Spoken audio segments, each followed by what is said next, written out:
Marie, welcome. Welcome to the show. Hi, James. How are you? Good. Thank you so much for jumping on. Marie, I've got to say, you're very well known in Australia. So I've been in the fitness industry for a long time, and I first discovered you back in 2017. And you've been heavily into bodybuilding and fitness, but can you take me back? Where did it all start? Like, were you always athletic? Did you play sport in school? Oh my gosh. Actually, I did not play sports in school, but I was athletic. In Haiti, I used to play soccer, played soccer with a lot of the kids. But no, when I came here, actually, I spent a lot of time raising and helped my mother raise my younger siblings. But I never got to really play sports. But I've always been itching for it. However, when when I got a little bit older, I really, really wanted to get a little bit into bodybuilding, specifically when the bikini girls came out, and it was like marvelous seeing how these beautiful, strong ladies could come out. And it wasn't a beauty pageant, and props to those girls, but that's something that I really wanted to get into, something that I really wanted to do, and where I can feel powerful, sexy, and strong and wear makeup and all that good stuff. So yeah, it's everything that I love doing all in one and still, pump some iron. So Yeah. Were yeah. you a little bit hesitant into starting weight training? Because a lot of women do, they feel a bit intimidated when they first introduced into the gym. What was that experience like for you? Yeah, you want to know something? The gym humbled me. It humbled the hell out of me. I thought, I could go in there and just, run through it and kick some butt, but I learned that it takes a lot of discipline, a lot of training, a lot of consistency, and also, eating properly, watching your macros. But no, I thought I was going to put on some serious muscle. So I always had, my reservations. But ladies, that's not how it works. I've been doing this for quite a long time. And if you look at me, my body's still small. And if I don't use it, I lose it. It's true. Like if I don't Yeah. to weight train, I flatten out, I get soft, and it's not a good feeling. So N- yeah. No, and a lot of women are, Marie. Like I used to be a personal trainer, and if I had a dollar for every time a woman said to me, "Oh, I don't want to lift heavy weights. I'm going to look like Arnold Schwarzenegger. I don't want to be big and bulky like Hercules." But why do you think so many women are afraid of lifting heavy weights? Um, oh God. Honestly, I think it's a combination of like social pressure, it's a huge myth, that's been around like forever. And this stereotype of like lifting heavily will, get you to look manly or bulky. And that's not the case at all. And it's very interesting that people still think that way. Again, look at me, I used to have issues with my body where I didn't feel feminine enough. I didn't feel sexy enough. And going to the gym and lifting allowed me to sculpt my body like exactly how I wanted to look. I was able to grow my glutes, um, like shrink my waist, and was still able to, it's still lift as heavily as I can in the gym. You just need to know, what to do. And, just girls, like, go in the gym and pump some iron, like lift weight, you'll look sexy. And there's a saying, you lift weight, you defy gravity, you defy age. Your body will look more toned, it will look tighter, and you'll look younger. I love that. I love that quote. What was that? Say that again. The quote that you just said. You lift weight, you'll defy gravity, and then you defy age. Because as you grow older, gravity just takes a toll on your skin. It takes a toll on your body. So things just start to, just get a little bit like loopy, a little bit, yeah, you understand what I'm talking about. Like the loose skin, things are not as tight as you want them to be, and you have to kind of like squeeze them through, the pants and all that. But yeah, Yeah. go lift Yeah. some weight and, half of your problems will be gone. All right. Just give yourself some grace, but embrace pumping some iron. Yeah, when I was personal training, Marie, a lot of my female clients they come in, and the one thing I used to say to them, I used to say, "Skinny girls look good in clothes, fit girls look good naked." Yes. And there's a photo that I used to show them of a IFBB professional pro female bodybuilder and then an Yes. IFBB pro fitness bikini athlete, and I put the two photos side by side. One's obviously on anabolic steroids and the Yes. other one isn't, and then they got to differentiate and see, oh, is this what weight training will do? Do you think this is also some of the common myths that perpetuate in the fitness industry still to this day? Do you think still women have this belief that they'll get big and bulky? Yeah, I mean, it's still there. However, there is a major shift going on. A lot more women are hitting the gym because they're seeing, particularly in my division, I see how big of an audience that we have. And by the way, I respect all divisions. I love women with muscle because it's not just because of the aesthetics of it, it's just the absolute discipline that it takes. And also, you can't just take steroids and think that you're going to get bulky. It doesn't happen. It doesn't happen like that. You have to put in so much work. You have to track what you're putting in your body consistently, blood work, all of that. Like, it's not something that can just happen like this. All right. But let's go back, to my division. I see, like, women, girls in my division, they're muscular, okay, and they're still sexy, they're gorgeous. And a lot of these women now want to emulate that look because they see how good you get to look and the longevity of it all, especially if you're doing it the right way. And of course, there is, like, a dark side to it, especially for girls or for people who are not educated, who do not know how to just take their time and balance how they eat and not crash diet, etc. Um, but yeah, like, what I mean. It's just that right now, women are really on it. They are, yeah, they're getting more in the gym and they are respecting, understanding. They're getting more educated, with being able to go to the gym and lifting weights. They see the results. We look Yeah, good, ladies. We look damn good. So yeah. yeah, and you know what too, Marie? Like you're such a good female role model as well because Oh, I appreciate it. as women age and even men too, it's so important to strength train because as you said, it keeps you young. Mhm. It helps with bone density, increases muscle strength as well. And muscle mass and strength is extremely important as you get older because unfortunately too, you're more susceptible to injury, osteoporosis, arthritis, and things Right. like that. But Right. what other common fitness myths did you believe on your fitness journey? Um, oh my gosh. I mean, I thought, well, one, I thought it was easy. I thought it was something that I can go and, knock it out of the park. Um, I think some of the myths, and by the way, when you say myths, you mean what people were, are you talking about, in terms of like getting too bulky That or, kind of stuff. Yeah. uh, I just think, oh, what really irks me are the men these days, particularly the ones who've never really, lifted, a single weight in their lives, um, actually putting this weird, what I really don't like about some of these men is how they put down women and call them manly automatically when they start looking toned. And what's interesting with me, I have my body type. I do not get muscular, quickly. Like I said, it takes a while for me to get there. And as a matter of fact, we are working on bulking up a little bit right now. You're looking Uh, phenomenal. Oh, thank you so much. And also, so I stay small. It's not very easy for me to get muscular. Um, but also at the same time, there are people who look at me, they're like, wow, that's too much for me. I like, what is she thinking? I really don't like the stigma that some of these men put on these women who are just strong and beautiful doing it and showing that, just staying at home, cooking in the kitchen, and going to get their hair and nails done.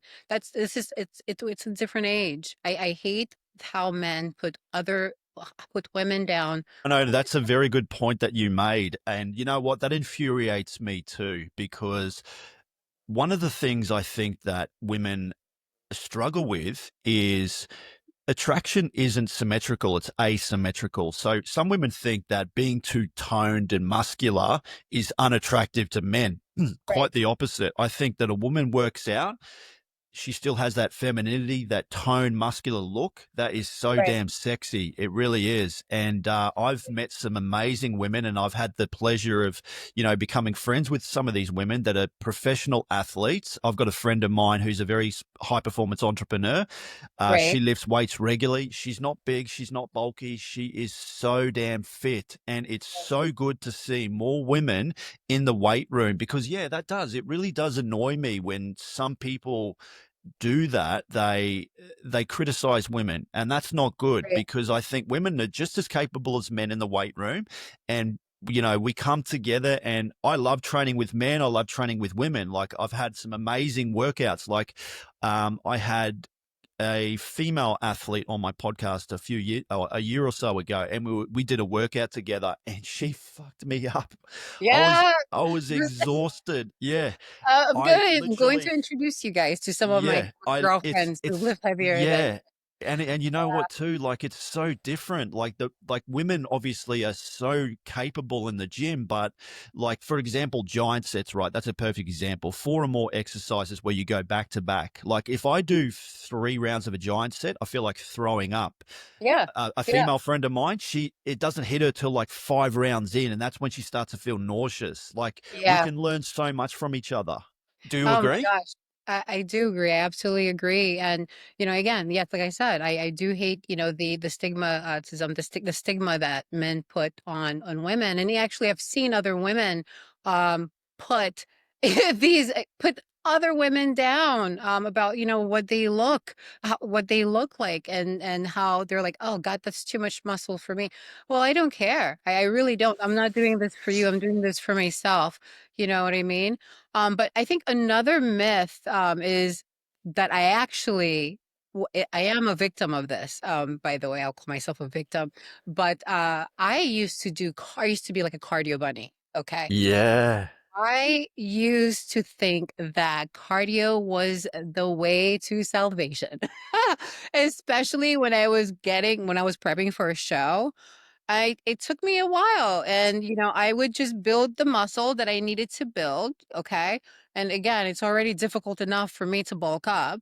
But when I got closer, I would panic, and then I would just increase my cardio. What I would say to you ladies, listen, cardio is a tool. You need to use cardio as a tool. Okay. And I know once you get started, it's like, okay, yeah, all right, I'm getting to like 500 calories. Okay. And you feel like you're doing something, you're accomplishing something. Yeah, that's great. If you are burning calories, just make sure that you keep your heart rate at a low level for you to stay at a fat burning zone. It's very important. And not all cardio sessions are the same, right? Because once you've reached the point where your heart rate is like, 140 and up, whatever, how your body works, now you're going to start burning muscle, right? It's going to be like glycogen. So it's not going to be focused in fat. So if your goal, that's usually is the case, if your goal is in burning fat, all right, you can do your cardio. Again, use it as a tool. By the way, that's my puppy growling. But weight training is the way to do it, because not only are you going to, tighten up, you're going to tone up your body, you're going to sculpt your body exactly how you want it, but you're also going to burn fat even after you're done training. So Yep. remember that. I had to beat that into my head, and also lots of rest. And I never used to allow myself or give myself the grace of, resting. And now I see like the major shift that my body has made. Like, my metabolism has changed. Like, my conditioning has changed. My mental health has changed. I'm not as hangry when I am prepping. It is so incredible what the balance, when you actually get to learn all the different, like, tasks that you have to include in your weight loss journey, how much further it will take you.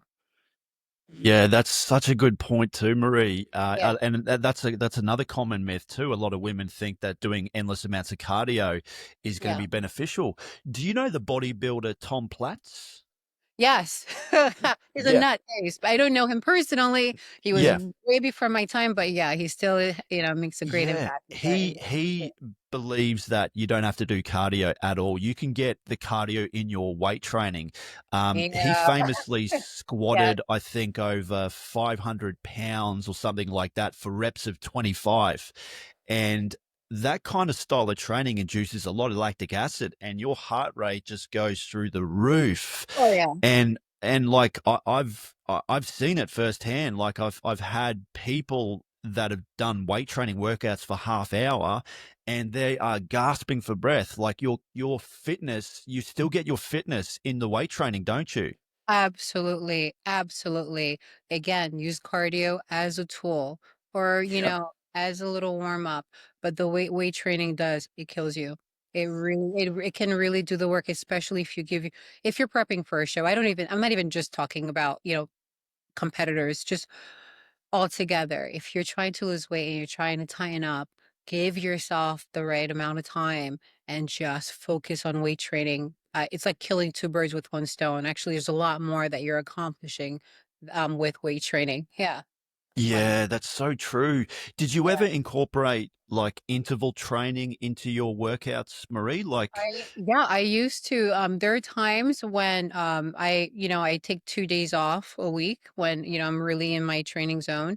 And one of my days I actually do it as a, active day, and I do some HIIT, and it gets a little bit crazy. So it's, just like high intensity training for like a short period of time, and then I'm good to go for the day. Yeah. yes. Yeah. And what's your take on women training during their menstrual cycle? Like, should they adjust their workouts? You know what? I never have. But we're all different. And I've heard, and I've seen there are women, they really can't function at all when they're on their cycle. And, it's not up to me to really, say or justify, what can you do. If you are having a hard time, what, take the time off, take it easy, and for the rest of us who can, like, keep it moving. Let's go. Yes. If you can still go, you go. Yeah. Yeah. And if you look at like a sprinter, right?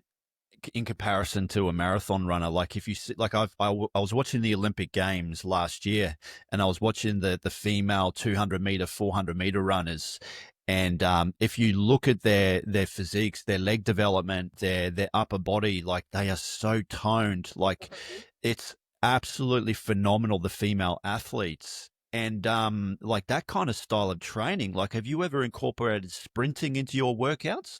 I had a female client I prepped up for a show, Mhm, and what I got her to do to really stand her legs out a little bit is mhm. I got her to do some high intensity sprints. So we Yeah, did a protocol call where she would sprint 400 meters around the track, rest for four yeah, minutes, sprint 300 meters, rest for three, sprint 200 meters, rest for two, then one, and she'd do yeah. that about 5 times, and You she had her. was fucked. Yeah, She was you absolutely really. exhausted. But have you ever done that kind of training? Not. Yeah, not quite, but yeah, I've gotten to the point where, first of all, you had that woman's metabolism like a furnace, okay? But yeah, and I've done some, some hits, some high intensity training, and like I said, it's a really good tool to use because you get to do so much in a short period of time. So yeah, I am 100% for it. As long as it works for you and you incorporate it in your training routine, it's great. And honestly, what I would also incorporate when I like getting close to a show, or when I don't feel like lifting, or even when I don't feel like resting the one day, I would do hot yoga. Lord. Oh my God. These people, like, they don't usually lift. They don't, they, do marathons and stuff like that, but these yogis are incredibly strong. Yeah, they really are. Oh my goodness. I have a whole new respect for them. And another thing with doing with including yoga is that it allows your body to, like, if you've had like injuries and whatever pain, and there's certain movements that you couldn't make, like I've gotten out of it where I felt like a completely different person. And also if you're having trouble with like water retention, hot yoga. Let me tell you right now, you will come out of there crawling, but your body will be snatched. Okay. Yep. Yeah, that's my tool. I do my hot yoga. I suffer through it, but at the end of it, you just come out just feeling like you've just climbed Mount Everest, but burning. You know what I mean? It feels incredible, and it's so fulfilling. But it's also again an incredible tool to help you lose weight and get healthy and all that good stuff. It's good for up here as well. Yeah. Yeah. So how many years have you been training for now? It's been on and off. I did my very, very first show in 2013, and it was Wow. yeah, I didn't know what the hell I was doing. I don't know if I can curse. I didn't know what I was doing. But I remember just watching tons of videos, taking tons of notes, and I said, I want to be shaped like the trophy. And it was crazy. And throughout that whole process, I met a gentleman named Gary Udit. He is he has been in the business forever. I am so in love with him. He like pretty much control over the north, the north east coast. But I started out with the anime, by the way, before meeting Gary Udit. I did my first show. I think it took me 3 months to prepare for it. And I won. And then I won overall and got my pro card with the anime. My very first Wow. Natural Muscle Association, they test you for any form of, like drugs, etc. And I was supposed to go back and compete at a pro show, and I never did. But around that time, I started learning a little bit about, the NPC, IFBB, which is when I met Gary. And so I started training for that. And then I did my first NPC show. When I was about 3 weeks away from that show, I went to see Gary, and Gary said, "You're not ready." I thought, what are you talking about? I look great. I lost like 20 pounds in like, X amount of months. And but yeah, he was right. And I said, all right, I'm gonna see what I can do in 2 weeks. I came and I did the show. I came and I think I lost about like 3 weeks. I think I lost about like 12 pounds. And Wow. it was nuts. I know. Listen, I was crazy. I was very, very strict with myself. And I did novice, and I won my class, and I was very proud of it. And then I got like I think like second place and open. But it was a really cool show. That was also a natural show in West Virginia. And ever since I've never ever looked back. Yeah. That's amazing. Yeah. That's incredible. Wow. Yeah. So walk me through like preparation leading up to a fitness show, right? Is it Sure. it must be months out, and Yeah. run me through the workout that you normally do and your nutrition. Like what's all that like for you? My nutrition, it for the most part, it stays the same, but it changes based on how my body reacts or how, how my body, like there are times where my body would plateau for like 3 weeks and it's like, all right, what's going on? Do I need more rest? Am I really following my meal plan? Like, my coach is like, all right, tell me what you're really doing. Um, but no, I first of all, I set a realistic timeline. Okay. And I take measurements of my of everything, and I weigh myself. Now, one thing I had to learn throughout the years, and it took me a few years to adapt to it, was just to use the scale again as a tool. I used to use the scale like every other day or like 2 or 3 times, a week, or and then like once a week. And it got to the point where I did not use the scale for almost like 3 weeks at a time, because what I would really focus on was what I look like in the mirror. That's all that matters. Are you conditioned enough? Is everything proportioned? That's what's important. And also what needs work. But yeah, I set a realistic timeline for myself. I pick out the shows ahead of time so I don't crash diet, because crash dieting, honestly, it harbors, just horrible rebounds, which Yes. yeah, which used to happen to me um, until I met my coach Hughley, Shane Hughley. He taught me a whole new way of adapting, and I was already strict with myself, but I was not doing it the way where my body could, where I could, take care of my metabolism and do this in a healthier, like approach this in a healthier way. So where I could actually train at a specific amount of time to where my body could lose the fat and not sacrifice so much muscle, right? And as I get closer to my show, I need to be close to ready, if not ready, at least 5 weeks out. I have Wow. Oh yeah, with him. And with that, we don't and when we get to like peak week, we don't even water load. Like that's something that I used to do back then.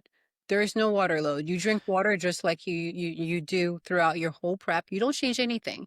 Isn't that Um, interesting? Wow. Very interesting. No water loading, and it has worked really well. However, for all of this to work, you have to follow your meal plan.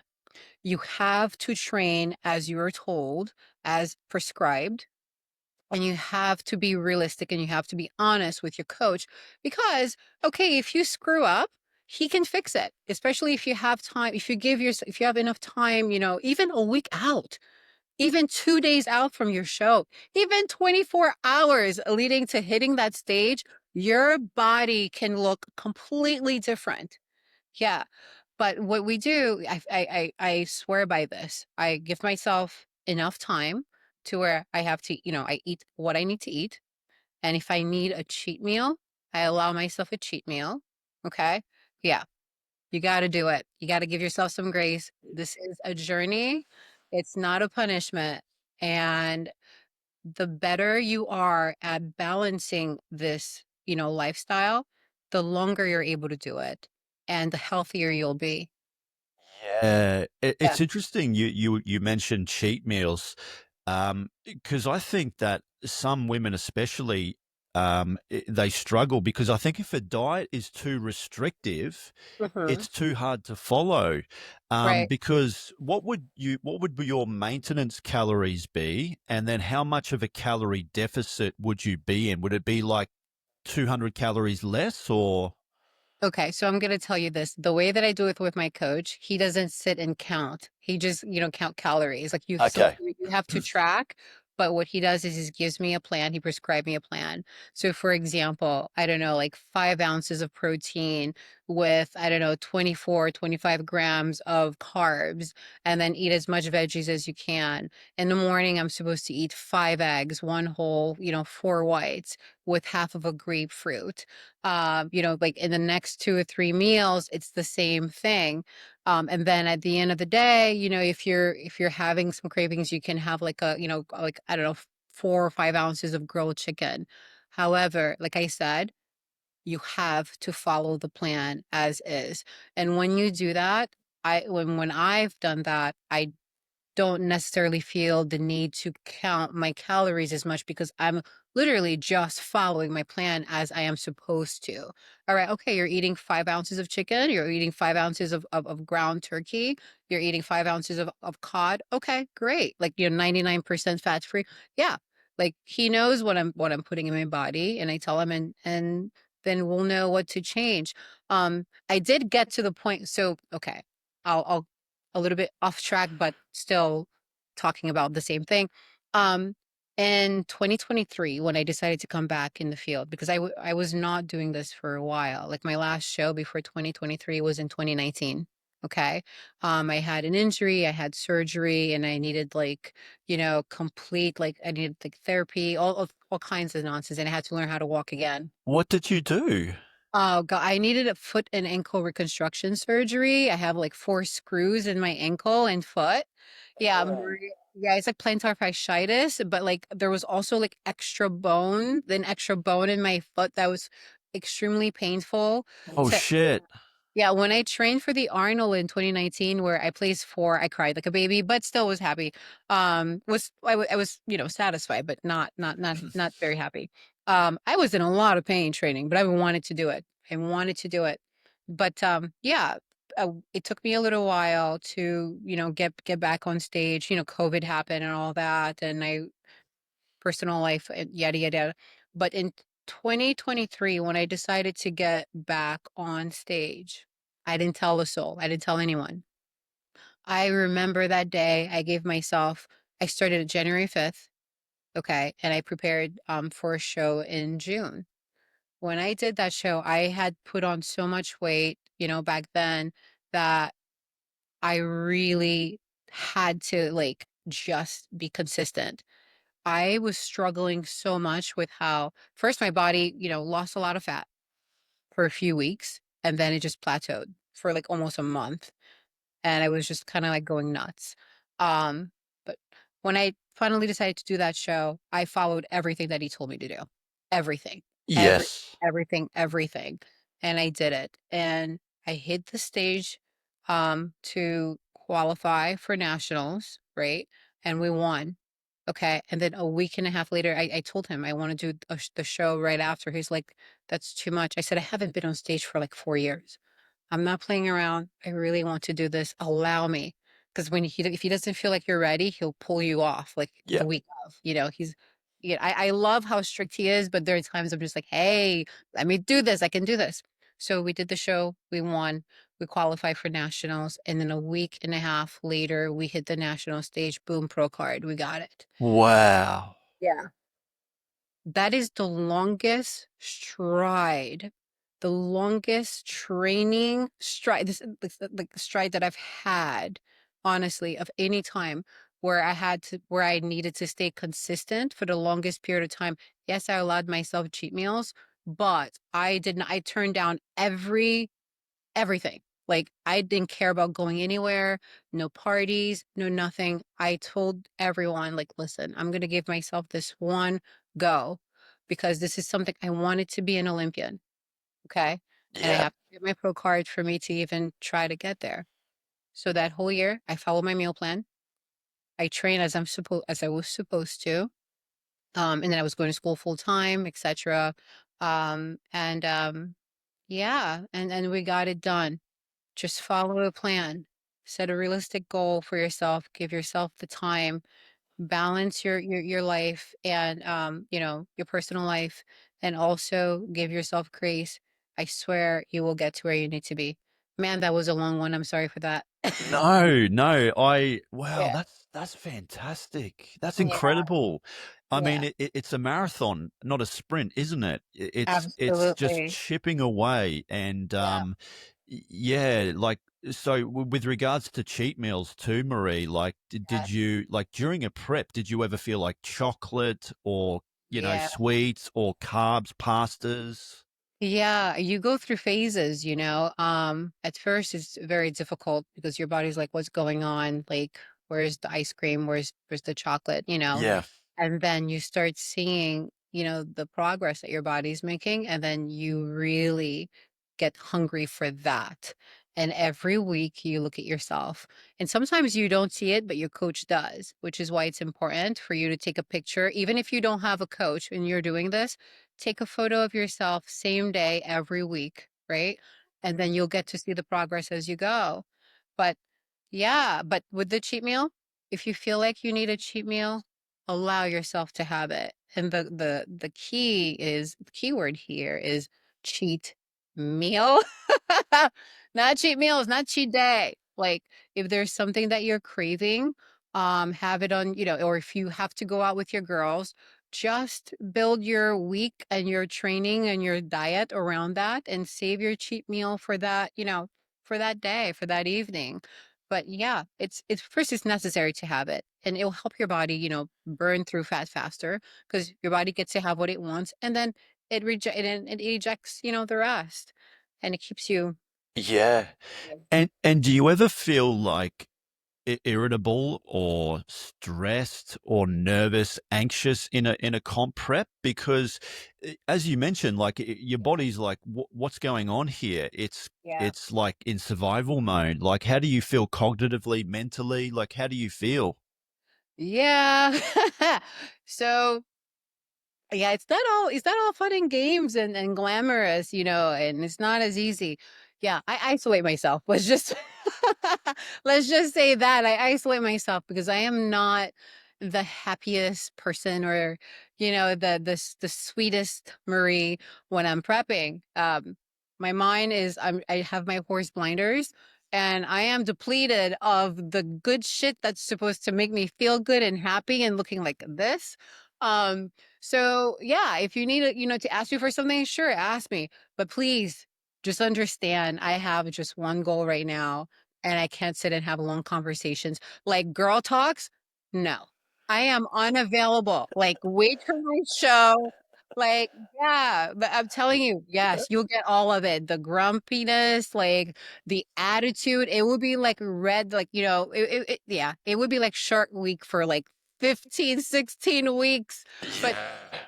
it's not bad for that long, but when you get closer, yeah, it's like PMS on steroids. Yeah. Yeah. Did you ever struggle with body image at all, Marie? Like even being Yeah. at the top of your game, was that ever an occurrence? Oh yeah, 100%, especially when, first of all, when, I get close to, being on stage, when the body looks so tight and shredded, you get addicted to that and you're always craving for that look. And then you have to remind yourself it's not realistic. It's not healthy to look like that all the time. And for the longest time, I used to, like I said, I used to rebound. Okay. And after a while, when I started like giving myself that grace and eating, healthier, and giving myself the amount of time to prep and not, crash diet, my body after competition would just gracefully put on the weight. Now, I was still eating my prep foods, but I can go and have like pasta, or go have like, pizza. Um, but I wouldn't crave it as much. But here's the kicker though. All of that would go in the right places as long as I was still going to the gym. You have to still go to the gym. So the things that you're putting in your food, your body uses it for fuel, okay? And for your mind, right? And then gets rid of it. You don't get to hold as much water. But yeah, after the pro card, I did not rebound. Like the Yeah. body looked great. Yeah, it looked great. And after my show, I did my pro debut in December. I did not. I probably put on like, I put on maybe like 10 pounds total in like a span of like a month. And this was like around the holidays. Okay. Because I was obsessed with wanting to look like to stay in shape. I just hated that feeling of hating myself and hating how I looked. But yeah, I think body dysmorphia is huge in the industry.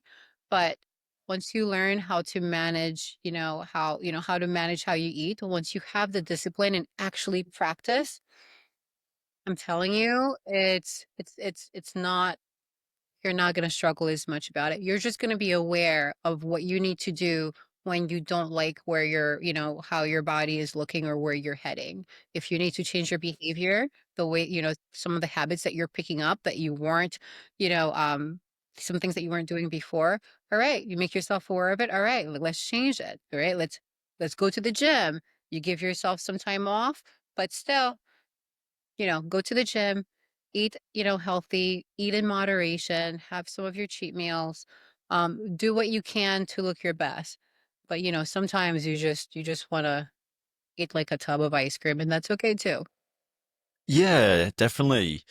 Marie, do you think social media has hurt women's perceptions about strength training and fitness? Do you think it's been positive or negative? Oh, I think social media is the reason why so many gyms are being built across the world right now. Social media, I understand there's like, the dark side of it because there's like this false, thing where people people think that people look like that all the time, and when they look at these, influencers and these, athletes, they look at themselves and they try to compare to what they're not, and they have like the struggle where it's like, man, I wish I looked like that. And instead of it being a positive, they tend to hit depression, I guess, which is why, depression has hit an all-time high, at this day and age. But social media has helped the fitness community tremendously, both in professional bodybuilding and for, and in mainstream.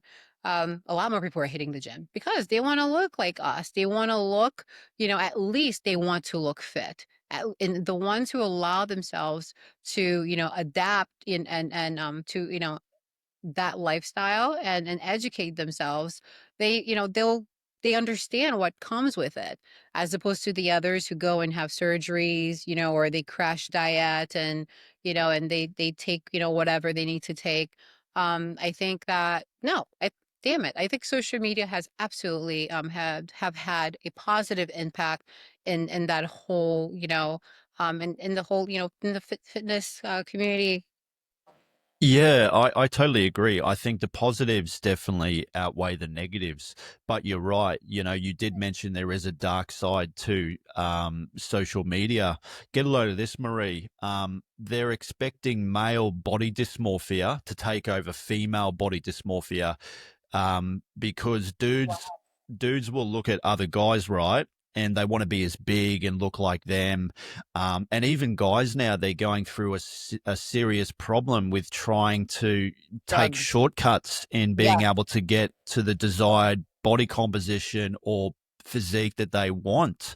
Yeah. But what advice would you give to someone comparing themselves, to these Instagram athletes? Yeah.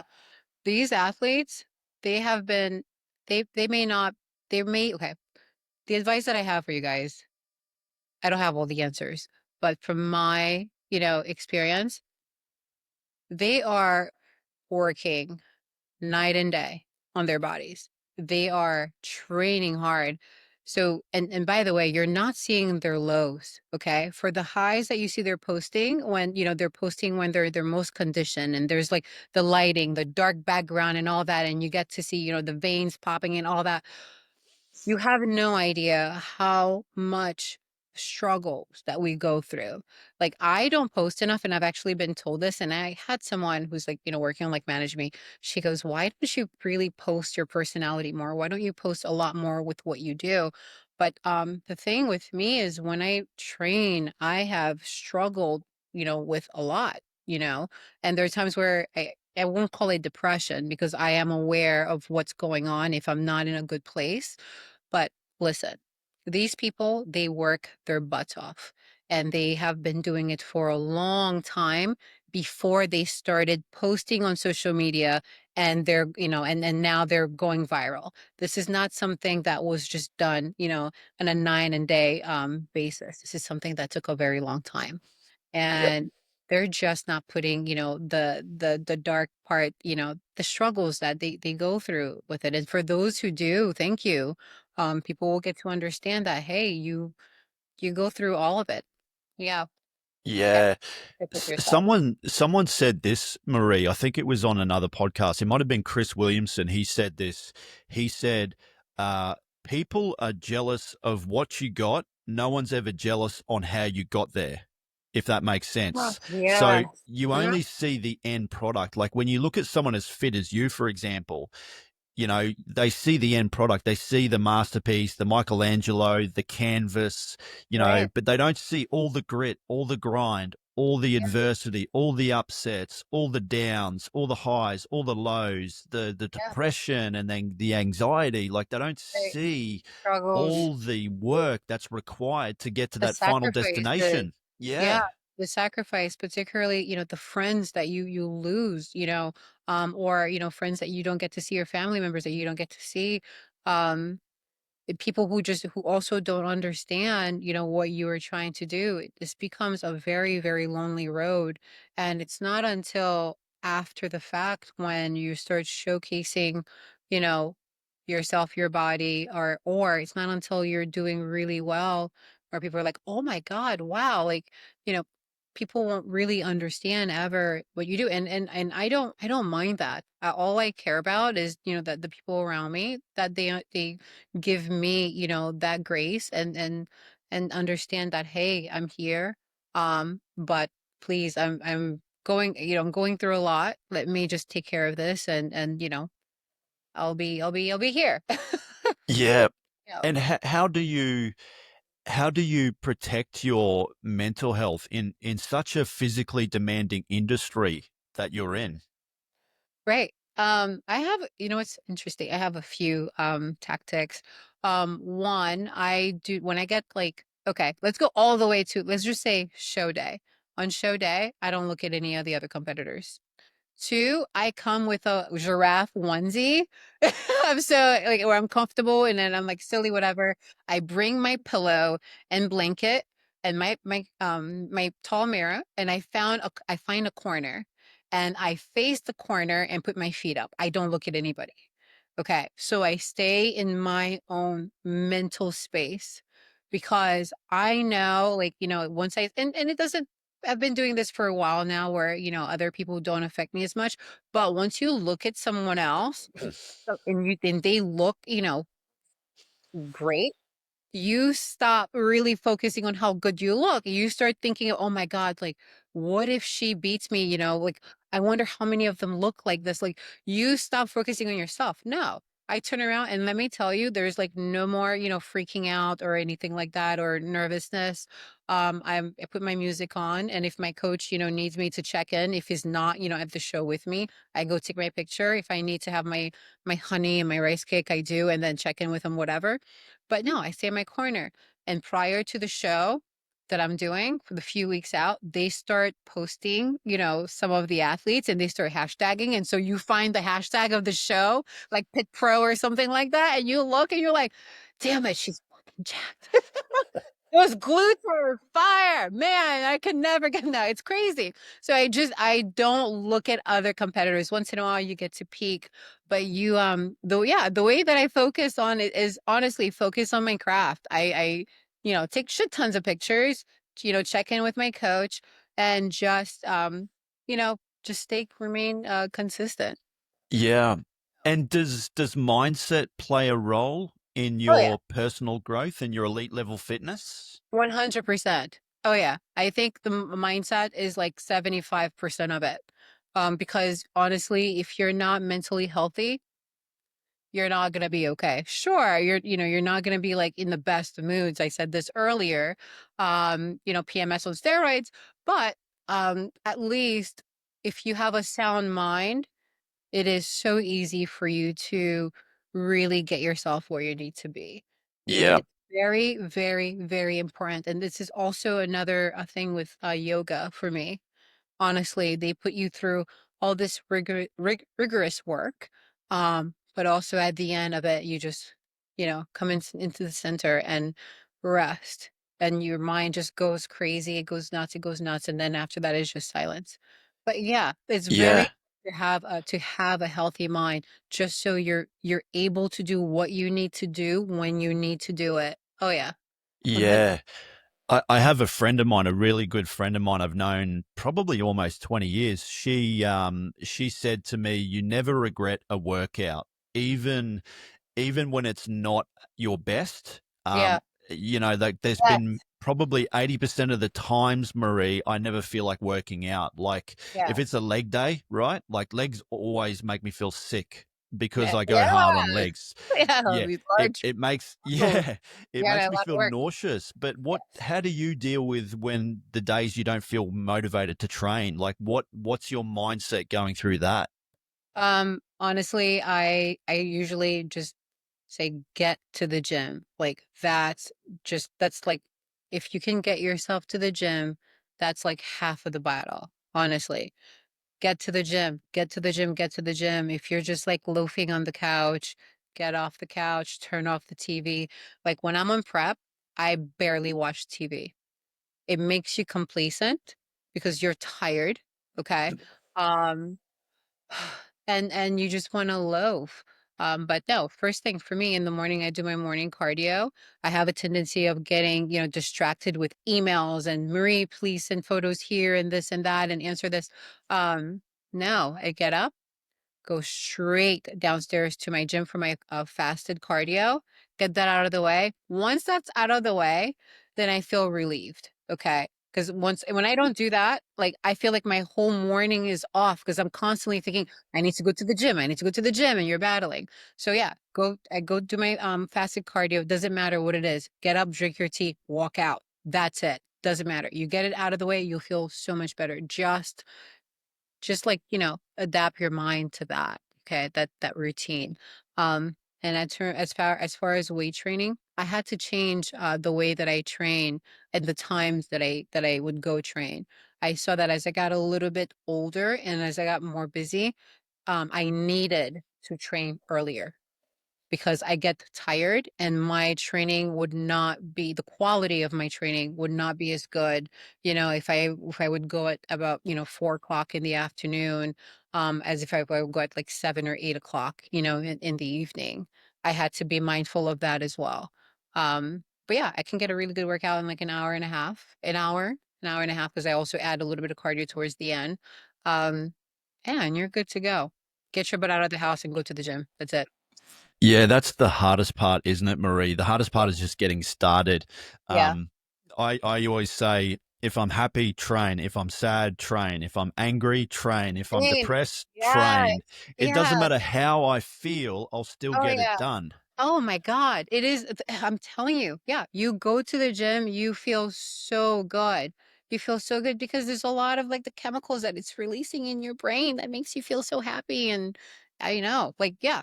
Oh yeah. The gym, if I'm sad, if I'm heartbroken, go to the gym. Okay. Yeah. Yeah. What has bodybuilding and fitness taught you? In particular, how has it helped you overcome obstacles and adversity in life? Oh my goodness. Bodybuilding has taught me to be resilient. It has taught me, and I use the word grace a lot. It has taught me to be graceful with myself and others around me. It has taught me, how to be kind. Um, and it also taught me how to appreciate my body in a very different level. Um, and also, and the people around me, it also taught me how to be mindful of the people that I bring around me. When I was getting started in this industry, I was, and I would do interviews and whatever, all like in writing for articles. Who inspires you? And I usually would say, it's someone, and it's usually someone who doesn't even know that I exist. Someone that I've even, never met, but I've seen in the fitness industry. But as I got older, I learned to like surround myself with certain people, and then those are the people who inspire me to do what I want to do what I do in the industry. Particularly I had a friend, her name is Jennifer Hernandez. She was huge in the bodybuilding industry, and unfortunately a few years ago she passed. And Oh, she was one of the kindest human beings that I've ever met. She was powerful. She was very strong, Jamaican, larger than life personality, loud, loved to dress up, blings all the, everywhere. Um, but she also was an amazing person. We talked a lot. She was like a big sister to me. And during COVID, she every Sunday we would have like, Zoom, like every Sunday night we would have like Zoom and wine parties and stuff like that with a few girls. But no, she inspired me to do this uh even more so because even her at the age that she was much older than I was.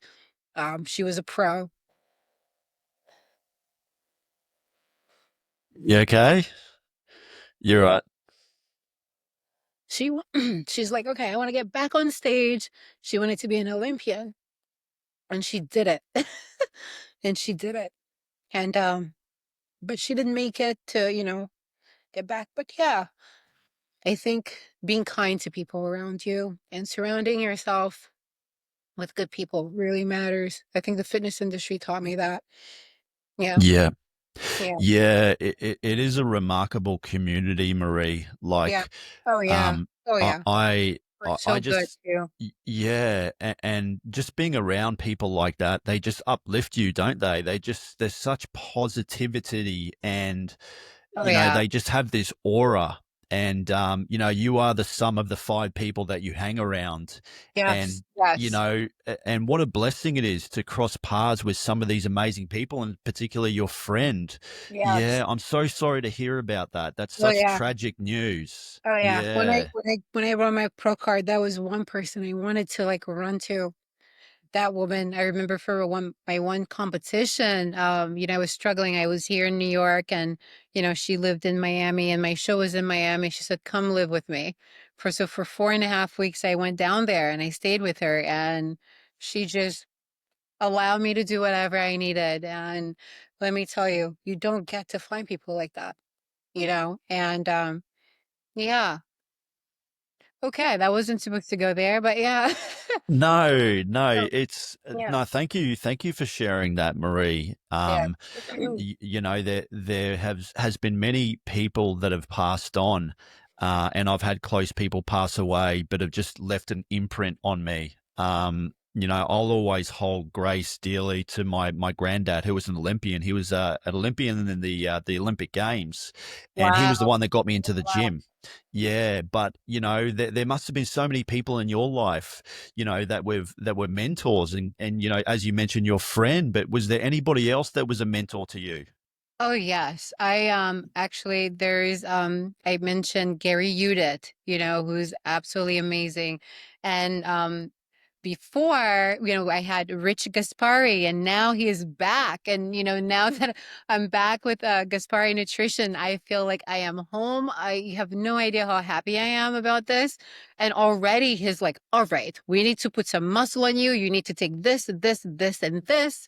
Um, and it's crazy. So and I'm actually going to Orlando next week for us to film. I'm going to do a podcast, like I guess on his podcast. And he's going to put me through a grueling workout, apparently. Oh my gosh. I don't know if you've seen how Rich train. I'm Yeah, like, let me tell you something, please, sir. Please take it easy on me. He was like, oh, no, no, I'll be good to you, but I'm not going to take it easy on you. Can you keep up? I was just like, ah. But yeah, he's actually another person that I admire greatly. He's, one of the greats, as we all know, but he is so intelligent. He knows his craft so much, right? And when it comes to these supplements, he knows how in every element works for your body. Like this, proven GDA thing, how it helps, like, the glucose like goes like straight into your muscle and not go and waste it into fat, blah blah blah, whatever.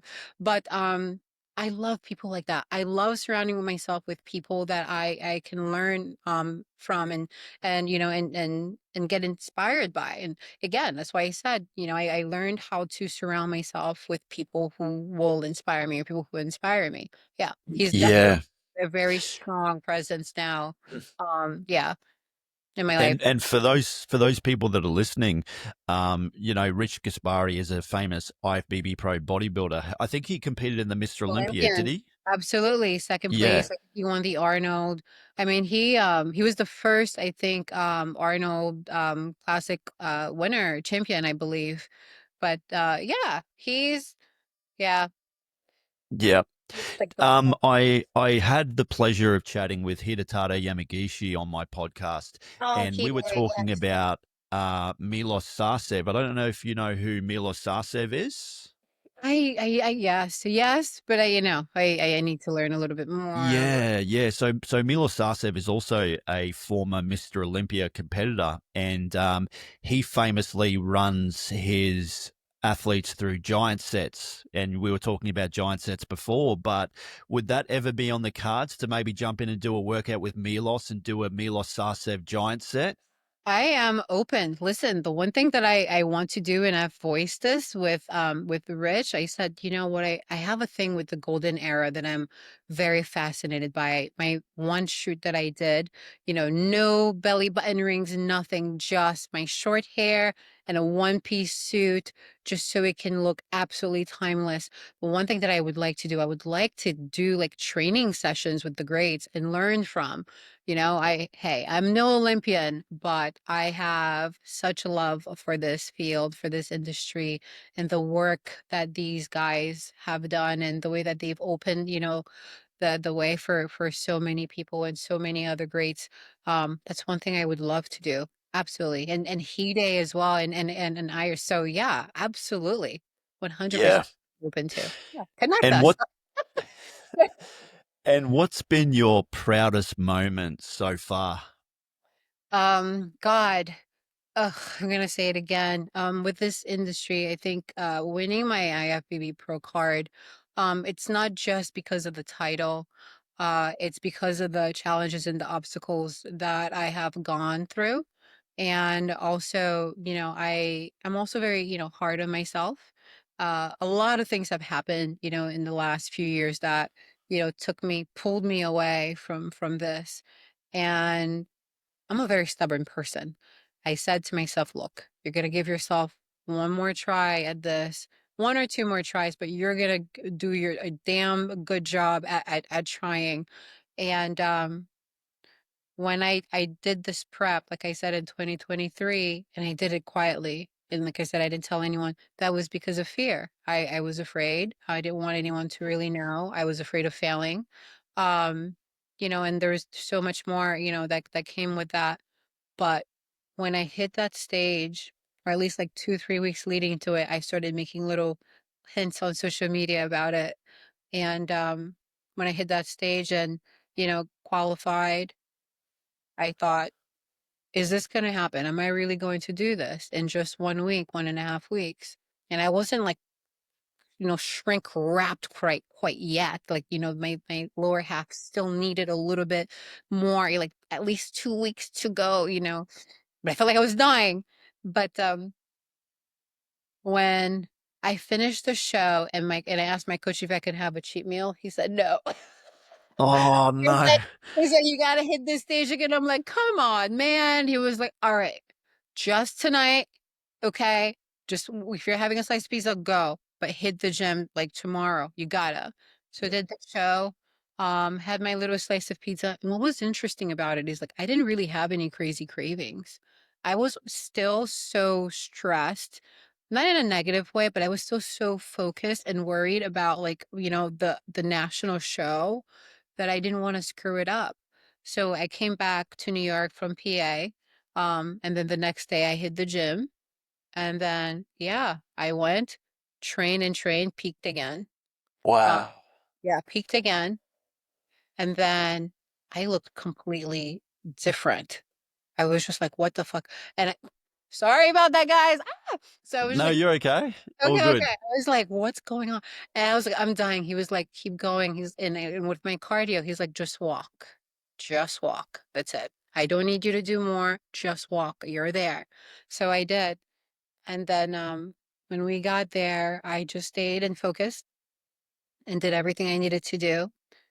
And then I hit that stage and I got, you know, they called, the person who hit second place, and I was like laughing. I thought, no way. I burst into freaking tears. I cried. I cried. That was the craziest moment. It meant a lot to me because I've been doing this for quite a while, and I was getting like second place, second place, second place, third place. Like this was in nationals. When I was doing regionals back then, it was like first place, first place, first place, first place. Oh yeah, I got this. I got this. Yeah. Yep. And I thought I knew what I was doing. But yeah, God. But yeah, that was an amazing moment for me. That's incredible. And what federation was this? This is no NPC, NPC, IFBB, yeah. Well, now IFBB, but the NPC, yes. That's incredible. Wow, what a remarkable achievement. That's Yeah. incredible.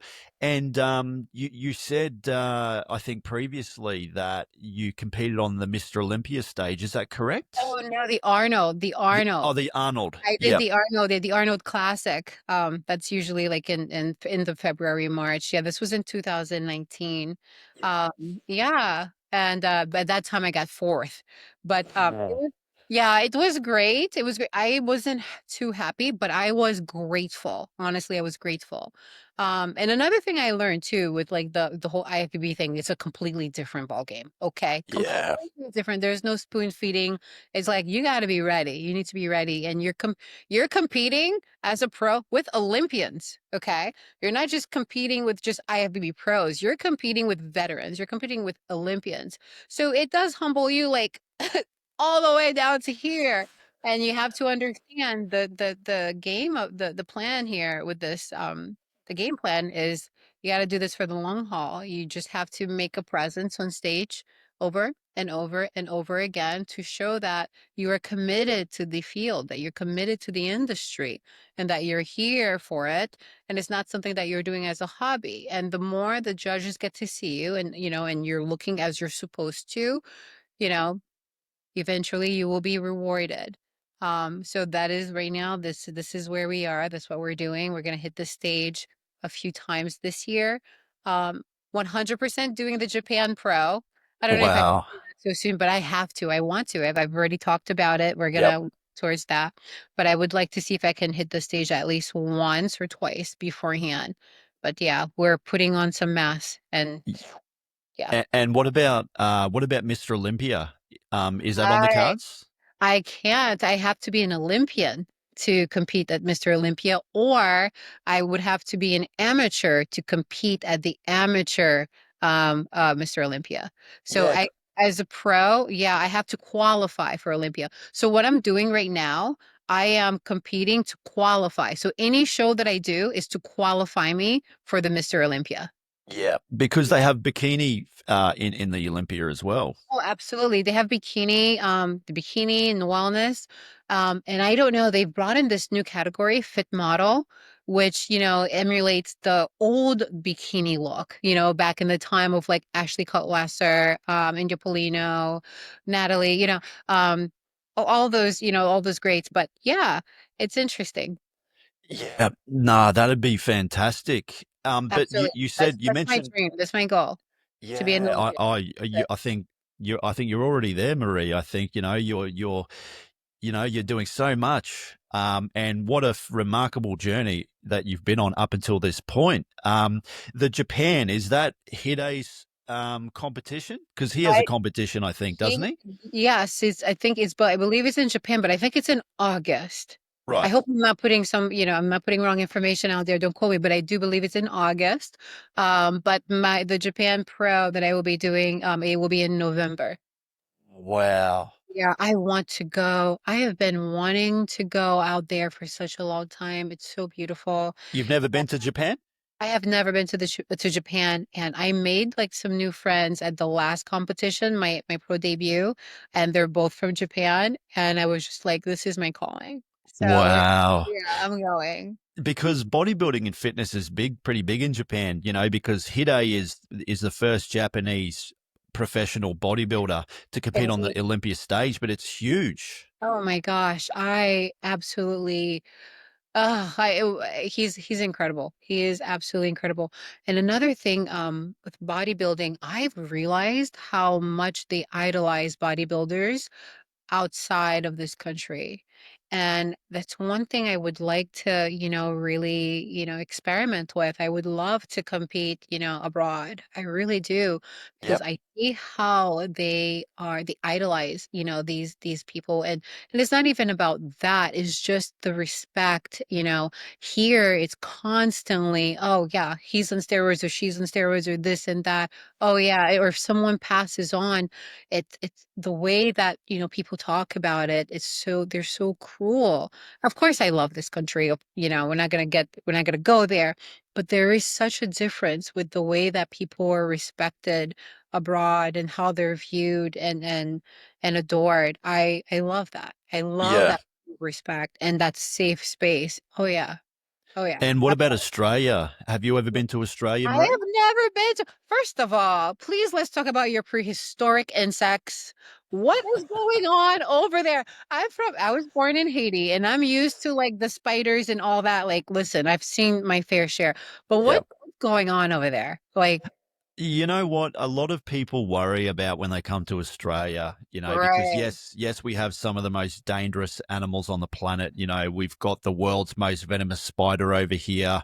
We've Mm, got the world's most venomous snake over here. But you uh-huh. know what? No one's getting bitten. Like, there's Mhm. hardly any fatalities because anti-venom was made, I think, long, long time ago. Yeah. You But always they're more scared of you than you are of them. Like, yeah. Yeah. yeah, Yeah. Here's the thing though. I don't think my problem is like, the venom is just seeing how big those things are. I would probably just die right there of a heart attack. Like I'm just I'm just saying I don't want to experience that. I don't want to see that. Like I don't nah. want to see that. You Okay. won't. Yeah, you won't see it. Like when if you because I'm in Brisbane, Marie. So where Australia is, right? If we look at just like an imaginary map, so Yeah. Brisbane's here, Right. Sydney is down here. You've got the Gotcha. Gold I Coast want to here, go. and then Okay. you've got the Sunshine Coast, which is up here. But I'm not bragging, but in Australia, we have some of the best beaches in the world. Like if you love Heard. surfing, if you love the beach life, you will Yes. love Australia. Okay. But yeah, we have animals, like any other country. Like I've been to the States a few times. I've seen some rattlesnakes over there. Oh, I've seen a couple of black widows. It's the same as when, you come to any country. Like, yeah, we have animals, but I get they're you. I not a get you. pest. No, They're I not gonna, understand. yeah. Okay. So how big is the bodybuilding industry over there? Huge, huge, Okay. Marie. All Yep, right. I'm yep. coming. You have to, you I'm have to coming. I come want to to. see what shows you guys have over there. I would So have to we, come like a week prior so my body can condition to, so I can settle and everything if I'm doing a show. Yeah. yeah, because you're in New York, and I've Yeah. been to New York before. So Right. you'd fly from New York to Los Angeles, and I think that's like a 5 hour flight. Yeah, or can you Yep. fly direct from New York to wherever?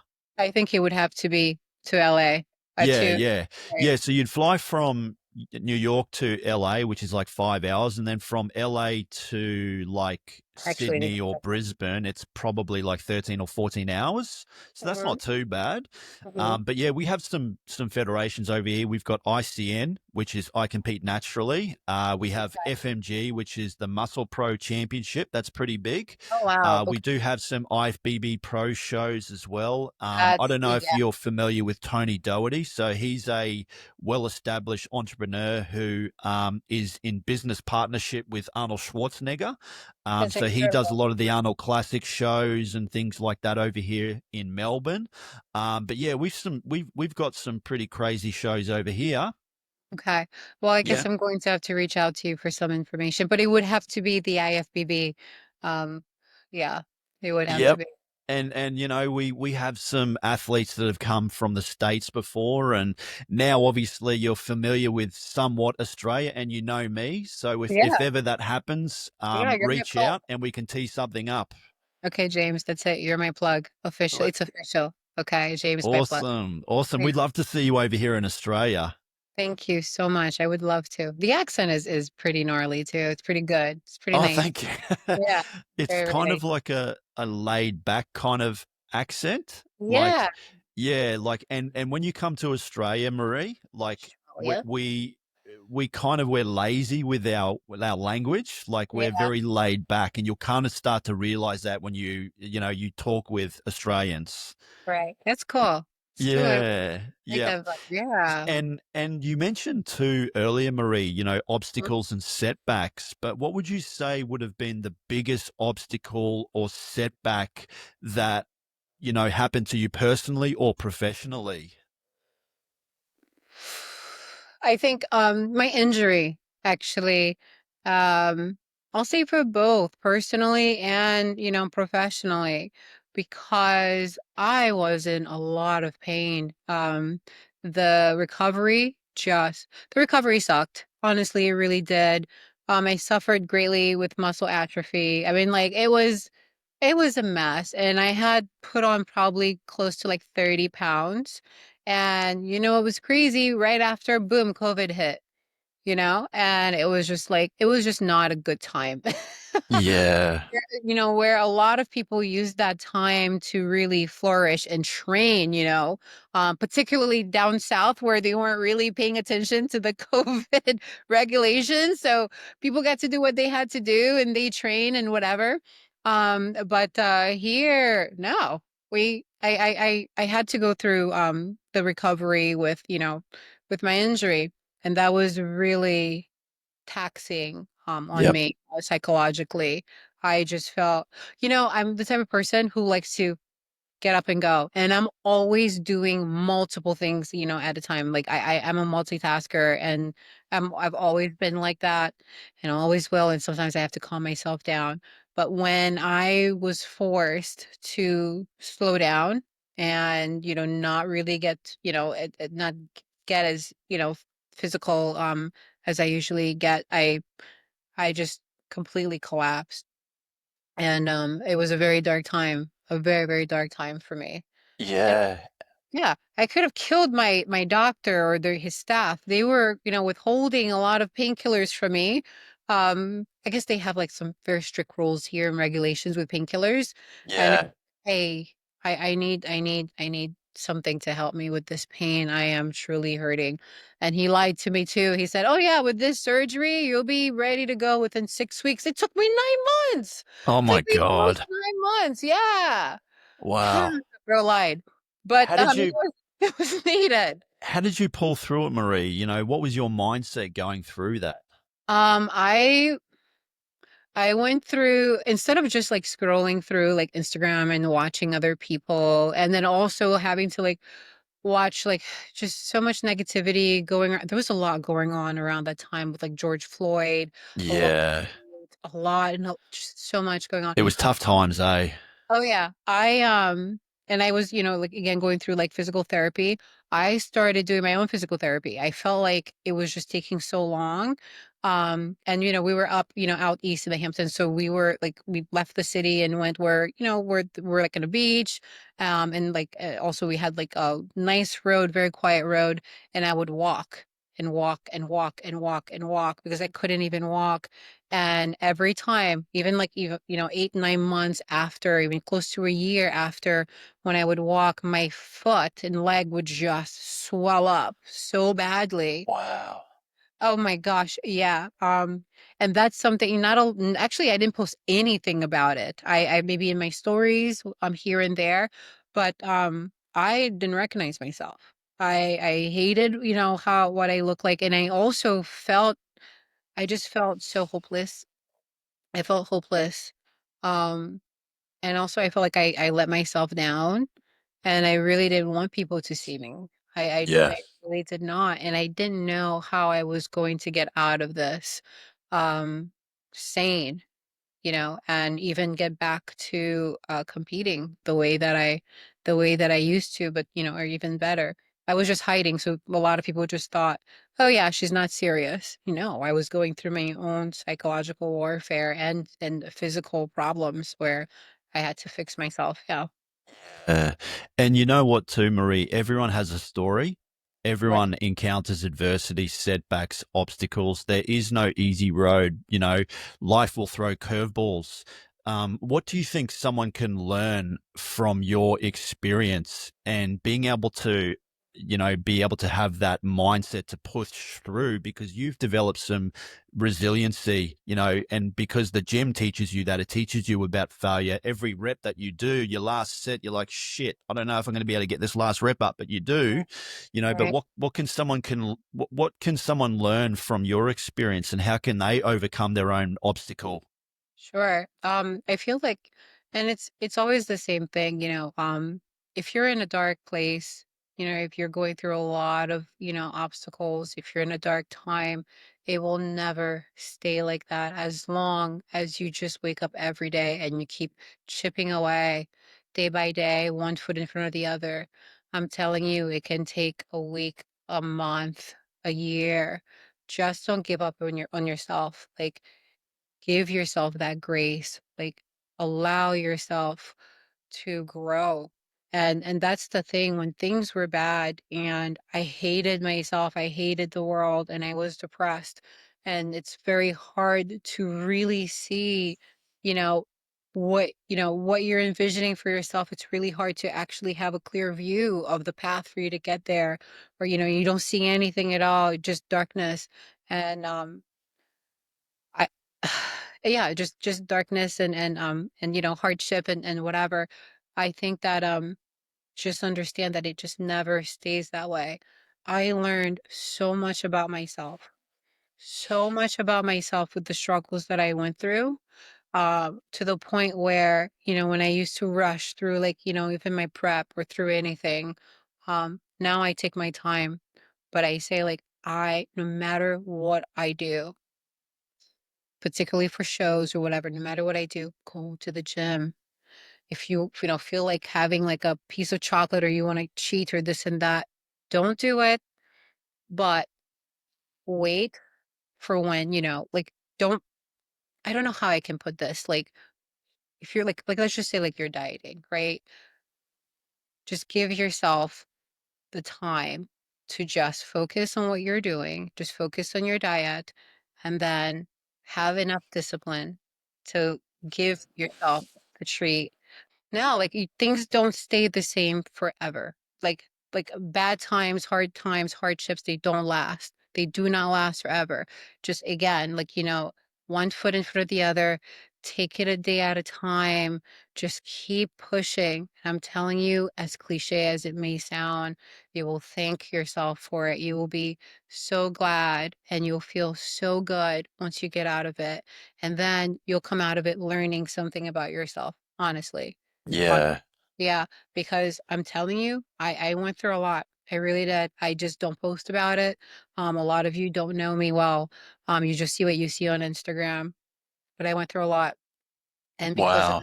it, it allowed me to be better at the things that I want to accomplish. I take my time now to do what I need to do. And I'm telling you, the quality of like the quality that I of like like of the result that I get when I take my time is incredible. Because I don't have to sacrifice as much. I don't have to burn down bridges. I don't have to come out of it feeling like, oh yeah, I did this, I accomplished this, but feel like shit. You know, just understand whatever it is that you're going through. Just approach it with grace and just keep at it. Keep at it. I swear Yeah. it will work out at the end. Thank you so much for sharing that, Marie. It's nice to hear, as someone as accomplished as you, with what you've achieved is remarkable. But, as we were talking about earlier, people are jealous of what you got. No one's ever jealous on how you got them or how you got there.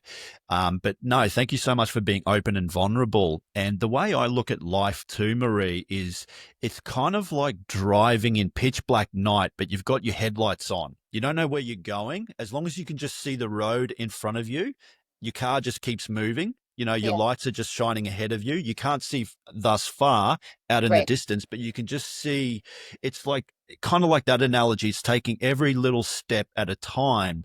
Yes. And I have a good friend of mine. She lives in Los Angeles. She's an actress, and Mhm. she went through a bit of a breakup, but now she is also posting some pretty cool content, showing her real self, her vulnerability, who she is. Do you think also that people are, I think, encapsulated by, people like yourself, sharing, being open and vulnerable? Because I think people can really resonate with that because everyone has a story.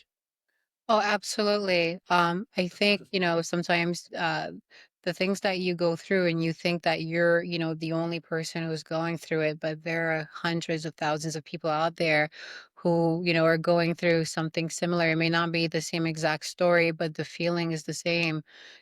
I'm learning that there's nothing wrong with, being vulnerable. There's nothing wrong with showing that.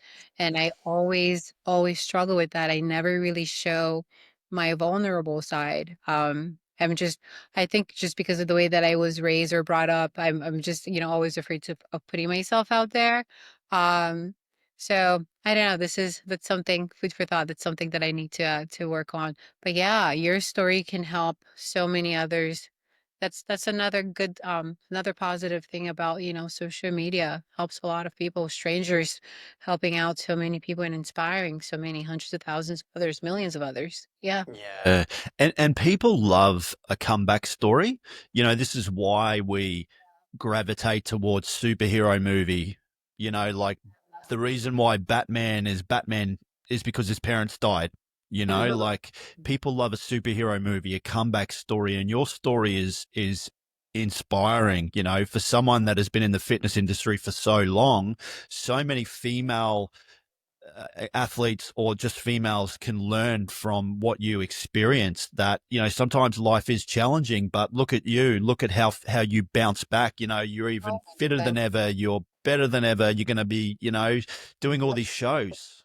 Thank you. Thank you so much. It's interesting how refreshing this podcast is or has been with you, because I don't know, it's actually has taught me a little bit about myself. And another thing that this is the longest I've ever been on camera speaking. I never ever really do that. I only just started doing some videos on my social media. I stumble and mumble and whatever, but this is crazy. And you still have me on maybe an hour an hour later. This is nuts. But thank you so much from the bottom of my heart with all the kind things that you have said to me. I don't really hear that enough. And I don't have to hear it. I don't need to hear it, but it really is refreshing to hear it sometimes. Yeah, 100%, Marie. I thank you again for coming on the show. And initially you said you were a little bit nervous, and Yeah, it was. yeah, because it is like I never really liked being in front of camera myself. Like I used to be very shy and timid, and I always say if something scares me, I should do it. Yeah, mate. Yeah, Yep. yeah. I'm gonna practice that. Yep. Yes, absolutely. 100%. Yep. And so where can people find you, Marie? You're on all the socials, and what have Oh, you got yeah. coming up? You said you got a couple of shows. What's happening with you? I Yeah. Okay. First of all, you can find me on Instagram. I am there all the time. I just resurrected my TikTok, guys. Listen, that TikTok was dead, dead, dead. But I've just resurrected it. It's Marie Blanchard 2.0. Yeah, hence the resurrection. But yeah, and also I have what do I have going on? I have I don't know. I have a few shows coming on this year. 100% Japan Pro in November, I think November 23rd. The reason I have not chosen I have not yet fully committed to a show that is closer yet, is because I would like to see how my body is responding.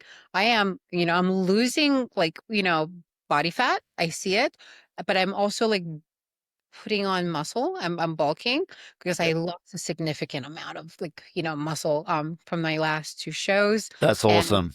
oh my gosh. But a lot of fat. I was good, but like muscles too. That's not so awesome. Because we gotta get the glutes popping for bikini. The glutes they need to be there. The glute and hamstring connection has to be there. But Yep. yeah, so right now we're working on a very clean bulk while I get ready for stage. So I may be hitting on the stage, don't quote me on that. Maybe June 9th, maybe. But I don't want to push too much because this is when I struggle too, where it's like, oh, I want to hit the stage. I know I can make it work. And then it's like, no, you need to stop. You got to put on some muscle. I know you think you can do this, but this is not a race. So either June, or I may wait for August. So Yep. see, yeah, And yeah. we will definitely 100%. I think I see it now. We'll see you on the Olympia stage. Oh my We will gosh. we I will love see you on there. Oh my Yeah, look at gosh. all this hard work you're doing, and what a remarkable journey so far, and transformation, and obstacles, and setbacks, and it was just such a inspiration to listen to you and just take all that in. So thank you for sharing all that. You're awesome. Thank you so much. And thank you for having me. It was such an honor. Hi, guys. No worries. No, thank you so much, Marie. Hopefully, I'll get you back on the podcast again sometime later on. But I could talk to you for hours. Yeah. And yeah, hopefully, we'll see you over here in Australia. You know what? After chatting with you, I am considering it. I am. I really am. Listen, I told you about these animals and insects, but that would never keep me from going to a place. But yeah, the things that I see on the internet scares You me. you would love it. You'd love it, Yeah, Marie. And as I said, if you absolutely. love the beach, you love the ocean, not I do. bragging, but we have some of the best beaches in the world. Yeah, I know. I've heard. I've Yeah. heard, and I Yeah. do.